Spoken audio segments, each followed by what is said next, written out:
नमस्कार. आज आपण पाहूयात मेथी मलाई मटर. त्यासाठी एक पॅन घ्या. पॅनमध्ये 2 टेबलस्पून ऑइल, 1 टेबलस्पून बटर टाका. बटर तेलामध्ये व्यवस्थित वितळून घ्या. बटर वितळल्यावर त्याच्यात 10-12 काजू, एक चिरलेला कांदा आणि टमॅटो व्यवस्थित त्यामध्ये टाकून परतून घ्या. त्याच्यामध्ये एक साबूत मिरची टाका भिजवलेली.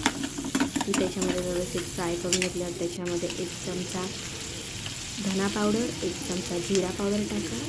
परत ते व्यवस्थित फ्राय करून घ्या. ते फ्राय झाल्यावर त्याच्यामध्ये 1 चमचा हळद, 2 लहान चमचे लाल मिरची पावडर टाका. त्याच्यामध्ये लाल मिरची पावडर टाकल्यावर व्यवस्थित परतून घ्या.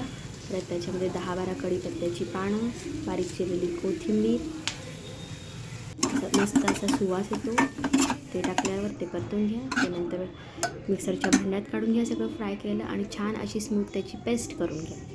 त्याच्यानंतर परत एकदा पॅनमध्ये 2 टेबलस्पून ऑइल, 1 टेबलस्पून बटर, त्याच्यामध्ये 2 टेबलस्पून जिरा टाका. जिरा व्यवस्थित परतून घ्या. त्याच्यानंतर शिजवलेले मटार टाका. त्याच्यामध्ये मटार छान परतून झाले की त्याच्यामध्ये बारीक धुवून चिरलेली मेथी टाका आणि ही मेथी आपल्याला वाफेवरच शिजवून घ्यायची.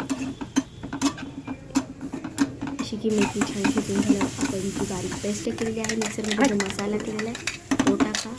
त्याच्यामध्ये थोडंसं पाणी टाकून मस्त असं ते शिजवून घ्या. चवीनुसार मीठ आणि त्याच्यामध्ये क्रीम ॲड करा आणि अशी आपली मस्तपैकी छान मेथी मलाई मटर तयार आहे.